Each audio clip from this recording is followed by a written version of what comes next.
তো জঙ্গলের দুর্ধর্ষ অভিযান পার করে আমরা চলে আসলাম মাটির রাস্তাতে, ক্ষেত খামার এবং দূরের কিছু জঙ্গল পার করে আমরা চলেছি।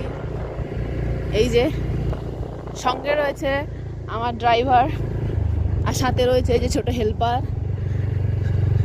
আমরা সবাই মিলে চলেছি অ্যামাজন অভিযানে। যদিও সোনামুখীর জঙ্গল, আপনারা অ্যামাজন ভাবতেই পারেন, অসুবিধা কিছু নেই। এই যে দেখুন, আমাকে একবার দেখে নিন যে আমি বলছি কথা।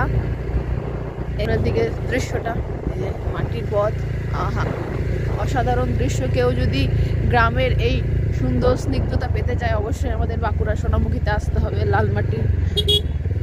লালমাটির জেলায়। তাল গাছ, তাল গাছ এক পায়ে দাঁড়িয়ে, সব গাছ ছাড়িয়ে এসেছিল আমাকে সর্ষে ফুল দেখাবে বলে। এই সর্ষে ফুল ঝরে গিয়ে সর্ষে বেরিয়ে গেছে। তো সর্ষের মধ্যেই নাকি ভূত থাকে শুনেছিলাম, কিন্তু আজকে দেখার মতো সময় নেই বলে দেখলাম না। এই যে কত শখ ছিল সর্ষে ফুলের মাঝখানে, ক্ষেতের মাঝখানে দাঁড়িয়ে ছবি তুলবো, কিন্তু সেই সুযোগ হলো না। এটা কি একটা আশ্রম, কি সুন্দর, রত্নেশ্বর